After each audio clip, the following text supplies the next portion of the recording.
kami sa iyong pagmahal.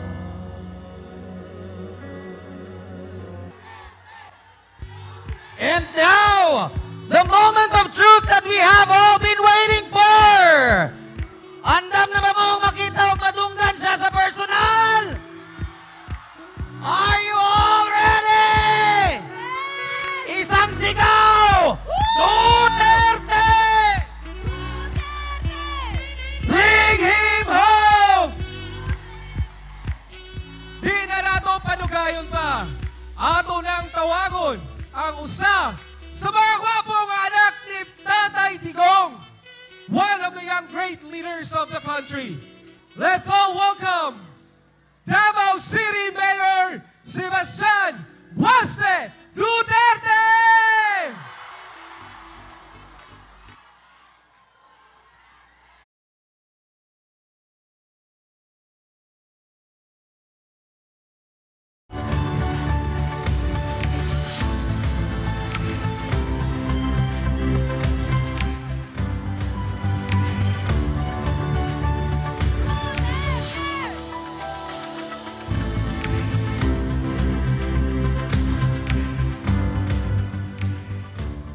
Maayong gabi sa inyong tanan.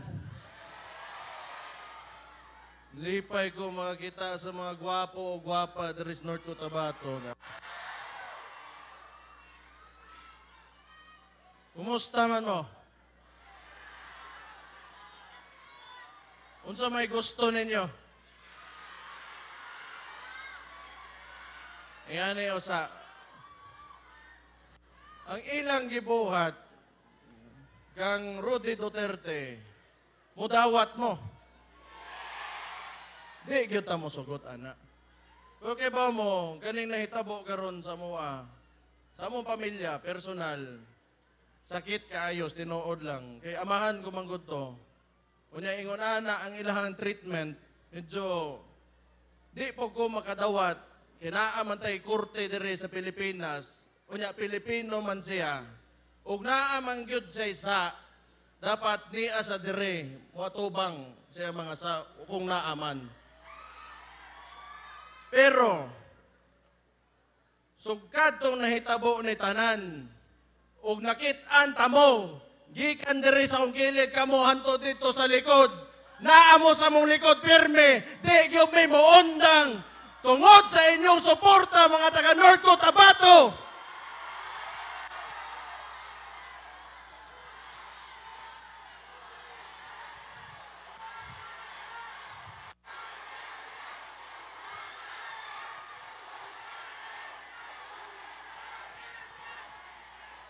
Makakita to si Marcos kurog to yung tuhod.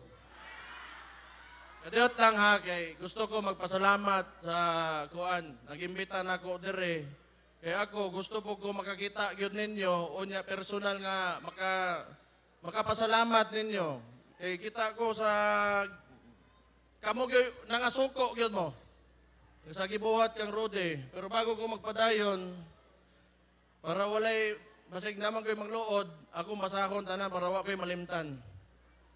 Na si Kuan, former governor and appointed DA, Secretary, paring Gov Manny Piñol, ato siyang pagpakan. Siya mo iniadto dito sa Davao, unya, kita me, nangutan na siya, gusto ba daw kumuanhi? Ako alangan. Kung saan na lang, di ko makakita ninyo. Grabe ba itong adlaw? Ang kadtong pagdakop sa iyahan, ang gawas mo. Kadtong birthday niya, nakiselebrate po mo. Salamat kaayo yun, no? Kita. Dili yun ni kabayran ng inyong kinapakita sa muang pamilya. Labi na sa kong amahan. Thank you, kaayo, anak. Naa si Vice Governor Efren Piñol, Alamada Vice Mayor and aspiring First District Board Member Toto Calibara. Palihog ko, pagpaka na to. Na incumbent Board Member Joseph Evangelista, incumbent Board Member Doc Krista Piñol Solis, returning board member Socrates Piñol, o inyong maisog na mayor sa Kidapawan, Mayor Paulo Evangelista of Kidapawan City. Napay usa ka maisog nga mayor, Mayor Susing Sakdalan of Alamada.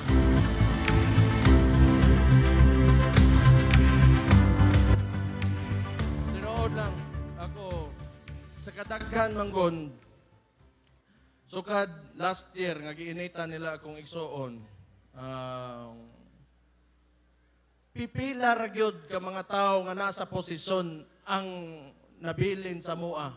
Pero kini mga tawhana nga nangimbita diri sa kuha, kamo diri mayor no Kidapawan, nintingog yun na, nituog yun na kang Rudy Duterte, swerte kay mo na amoy mga tao nga mapili, karong moabotay nga eleksyon nga mubarog para sa inyo ha.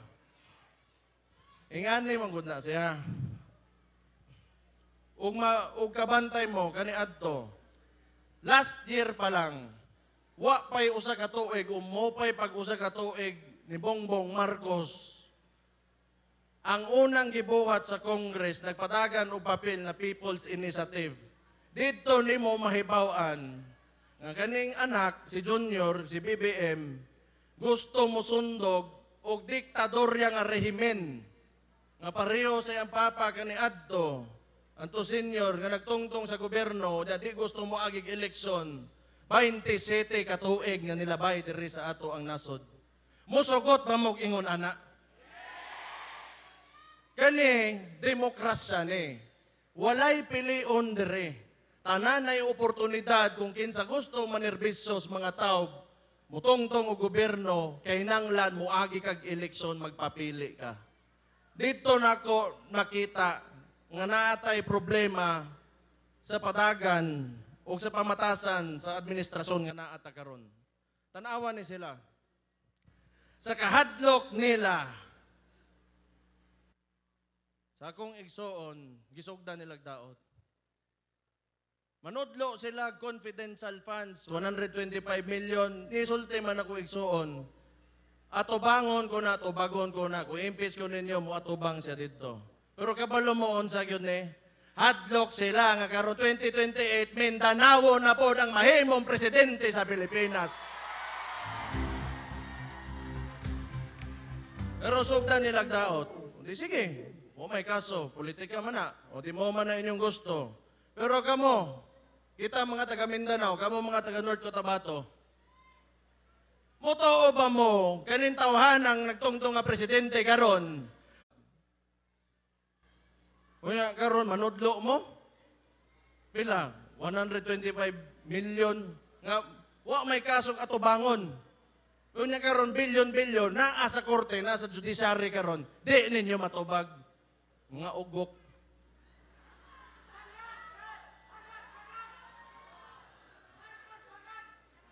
Ingani lang ni. Awa, ang mga tao gani nga kapildehon, bisag unsa ray buhaton. Mao gyud na. O nawa sila laing mahuna-hunaan, ang ilang gibuhat, gikidnap nila si Rudy Duterte. Technically, kidnapping to. O, uwato na to, uunsay ingon sa ICC, kay confident pang gyud me, storya mi sa ko igsoon, anak ko, unsa may balita diha sa kaso. Katong pag nahitabo na, ang ingon dito, wa gyoy kasong mahitabo sa apprehension palandaan kay Rudy Duterte. Layo ra kay tinuod. Kani sila, murag yun ni sila ni punit og bato niya gibok, gibonal nila silang ulo. Nagtuo manggod sila, na mawala si Rudy Duterte, mawala ilang problema. Pero karon nga gibuhat na nila, abre na ang mga mata sa tao, o karon mas nidako gyud nilang problema kay mabati gyud nilang kalagot sa mga taga Mindanao. Na si Jimmy Bondok noon kani mga tawhanan 2016 pa lang gyud. Ning uban na sa akong mga amahan o mga loyalista kini sila. Pero ako hangyo ninyo, para di na lang gid kung nalain gyud mo sa nahitabo kang Rodi Duterte, diretsohan ninyo boto tanan. Para kuha na. Ana na lang. Total kauban man na, ang amo na mo, kami sa politika, ikaw nga mutungtong diri sa ato ang nasod. Si Rodi, ako ang papa, dugay na Miss Davao, tungod karon kaluoy Ginoo. Okay gapon, medyo ganahan ang tao ang mga taga Davao karon gisuwayan ko. Nahimo kong Vice Mayor 2019. Pero kasagaran ana tungod na sa kong amahan kay bisag kamuron naa ta diring tanan kay napakita niya nga ang Pilipino naa pagyoy padulngan ug naa gyoy hayag nga kaugmaon. Ayo, kanang gida sa gawas nga wala dili dapat nga maguol ana. Nay panahon siguro di lang karon basig makabalik ako ama mo man pud na ako ginapangandoy gyud. Di pa gani ko kaadto kay ang imo lang mong buhaton kay basig mula mo gawas ko og unsa mo tan-aw ko didto. Basig gubuton diri sa Davao ba ana mga style gyud sa kuan karon gobyerno. Salto kay ba? O sige lang okay ra man. Lahoson ko na ng eleksyon, basi makagawas ko, matanaw ko dito sa kuamahan. O ay,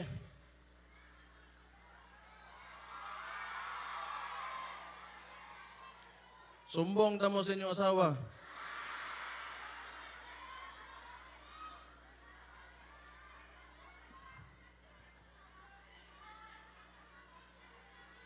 Nabay mga Ilonggo dre? Oo ba? Ang akong kuan, ako ang partner, Ilonggo, Ilocana na. Oh. Ako mga anak, Ilonggo, Ilocana ang laki, ana. Ako, Bisaya, Maranao. Bisaya, Maranao, ug Buotan. Totoo mo?